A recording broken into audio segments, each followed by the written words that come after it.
Seperti itulah, ya. Jadi kalau kita ingin terbebas ya untuk melawan kemiskinan itu ya dan memajukan perkembangan, dibutuhkan suatu politik ya. Suatu politik keadilan yang memihak pada orang miskin dan melawan penindasan dan struktur-struktur dosa dengan percaya akan penebusan dan pembebasan. Jadi orang-orang yang tidak percaya penebusan dan pembebasan itu berarti ya sulit untuk terbebas dari struktur-struktur dosa. Jadi sekarang kita itu diajar itu untuk dibebaskan dari belenggu dosa. Nah, inilah penebusan dan pembebasan kita. Jadi bapak-bapak berada di tempat retret ini bukan karena ya kan hal yang mengutuk, tetapi justru Tuhan Allah berkehendak untuk penebusan dan pembebasan bapak-bapak terkasih. Ya, mungkin masih ada yang terus mendendam terhadap orang yang bisa memasukkan bapak-bapak di tempat ini. Ya, tetapi bapak-bapak harus bertobat dalam dunia yang nyata ini. Nah, kita lihat keadilan melalui pembebasan. Ajaran sosial gereja itu bukan teori ya. Jadi bapak-bapak yang terkasih, ini bukan teori. Keutamaan sosial itu masalah praksis. Untuk memperingati 80 tahun Rerum Novarum Paus ke-6 dalam Octogesima Adveniens 1971 mendorong pelaksanaan pembaruan sosial. Paus menyapa khususnya orang-orang awam dalam gereja supaya secara aktif dan bertanggung jawab menjalankan tugas mereka yang demokratis dan sosial. Bertanggung jawab untuk demokratis dan sosial. Pada tahun 1971 itu juga para wakil konferensi uskup yang berkumpul di Roma untuk sinode uskup-uskup sedunia yang ketiga merangkum hasil perundingan mereka dalam pernyataan mengenai keadilan di dunia. Jadi Justitia in Mundo. Bagi kami, keterlibatan dalam menegakkan keadilan dan partisipasi dalam perubahan dunia merupakan unsur konstitutif pewartaan kabar gembira, yakni perutusan gereja untuk penebusan umat manusia dan untuk pembebasannya dari segala penindasan. Gereja dan dunia tidak lagi dilihat sebagai dua bidang tersendiri yang terpisah satu sama lain. Iman yang diungkapkan dalam gereja harus diwujudkan dalam dunia. Nah, itu dia. Untuk bisa ya kan membangun dunia ini, ya iman yang diungkapkan dalam gereja harus diwujudkan ke dalam dunia. Tetapi sinode juga tidak ingin menguburkan perkembangan antara mengaburkan perbedaan antara gereja dan dunia. Ada perbedaan antara gereja dan dunia ya. Jadi sinode mengakui otonomi dunia sepenuhnya dan sekaligus mengingatkan bahwa orang beriman mempunyai tugas konkret atas dasar iman sendiri. Di dalam dunia, orang beriman bertugas menegakkan keadilan. Nah, itu dia. Jadi bapak-bapak, apakah kita beriman? Kita beriman harus menegakkan keadilan. Hal itu bisa dicapai hanya dengan perjuangan demi pembebasan. Berjuang terus-menerus. Maka amat mendesaklah tugas membangun suatu budaya pembebasan. Gereja sendiri harus memulainya dengan membina budaya pembebasan dalam lingkungannya sendiri. Maka ada sinode uskup-uskup sedunia yang berikutnya 1974 membicarakan tema pewartaan. Paus ke-6 merangkum hasil pembicaraan para uskup dalam himbauan apostolik Evangelii Nuntiandi 1975 yang membahas tugas pewartaan Injil. Pusat pewartaan Injil adalah warta pembebasan. Jadi Allah penyelamat mau terlibat dalam sejarah manusia dan oleh sebab itu Injil harus diwartakan kepada manusia yang bergulat dengan masalah sosial. Itu kewajiban kita sebagai umat Kristiani. Mewartakan Injil kepada manusia yang bergulat dengan masalah sosial. Bergulat. Kita ingat apa yang dilakukan Yakub, dia bergulat. Ya kan? Sehingga dia mendapat karunia pengampunan.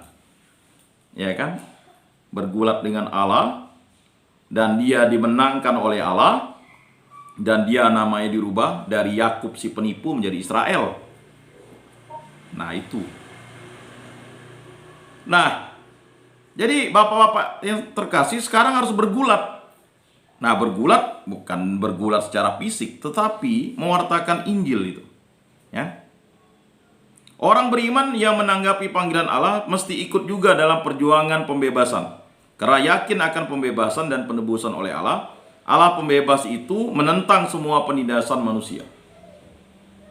Adalah tugas gereja untuk mewartakan Injil karena Injil itu adalah ragi untuk pembebasan dan perubahan sosial. Dunia Asia memerlukan nilai-nilai kerajaan Allah dan nilai-nilai yang berasal dari Kristus, supaya terciptalah perkembangan, keadilan, perdamaian, dan keserasian dengan Tuhan di antara berbagai bangsa dan dengan semua ciptaan. Semuanya itu dirindukan oleh semua bangsa di Asia. Sidang Paripurna Federasi Konferensi Para Uskup Asia Bandung 1990. Nah, Bapak-Bapak yang terkasih, demikianlah katekese kita pada hari ini. Memang berat ya materinya, tapi semakin berat itu kita semakin paham bahwa kita dipanggil Allah ya untuk mewujudkan itu, mewujudkan keadilan sosial. Nah, Pak Remang sekarang udah menulis bon untuk mewujudkan keadilan sosial ya kan. Karena mencatat itu ya kan. Nah, Bapak sekarang masih tertidur ya. Pak Remang sudah melek kan begitu. Nah, ini contoh bagaimana kita mengkolaborasi. Nah, kita bersama menciptakan keadilan sosial ini. Memang berat mengikuti materi-materi katekese kalau semakin dalam. Tetapi kalau mau ya, kita semakin memahami bahwa pembebasan oleh Allah kepada kita merupakan suatu panggilan rahmat ilahi kepada kita. Kita ditempatkan di rumah retret ini tujuannya kita dibebaskan dari belenggu dosa kita supaya kita mampu untuk hidup baru, menjadi manusia baru yang mewartakan Injil, bergulat dengan masalah sosial, dan mulai bekerja. Bekerja Bapak-Bapak yang terkasih, bekerja. Kita bangun tidur kan jam 4 berdoa, lalu kita bekerja.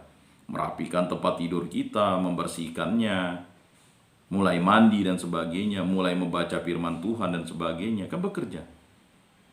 Ya memang tantangannya kalau ada yang semakin lama di tempat retret ini ya semakin agak malas kan, tetapi kemalasan itu harus dimulai dengan sharing-sharing pribadi yang luar biasa.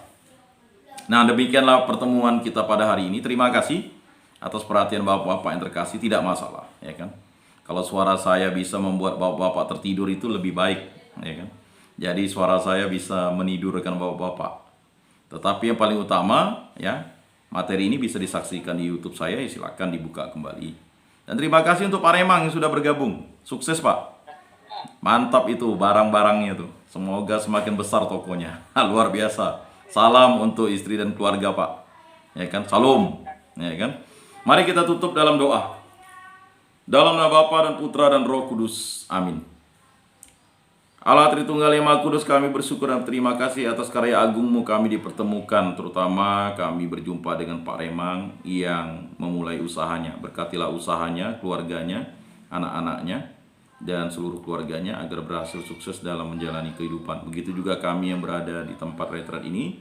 Semoga kami selalu dibangun oleh berkat kasih karunia Kristus. Bimbinglah kami agar kami dapat mewartakan firman dan sabda Allah.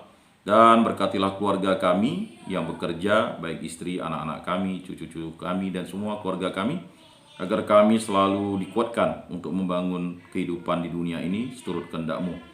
Dan kami juga berdoa bagi musuh-musuh kami, bagi orang-orang yang mungkin membenci kami. Berkatilah mereka agar mereka selalu dijamah oleh kasih karunia Roh Kudus untuk juga mau mencintai. Begitu juga kami, agar kami dipulihkan dari sakit penyakit, masalah dan kesulitan. Engkau angkat dengan kasih karunia Roh Kudus-Mu. Semua doa ini kami serahkan dengan perantaraan Tuhan kami Yesus Kristus, hidup dan beraja, kini dan sepanjang segala masa. Amin. Dalam nama Bapa dan Putra dan Roh Kudus. Amin. Salam kasih, damai dan sejahtera. Tuhan memberkati, menyertai dan melindungi. Salam.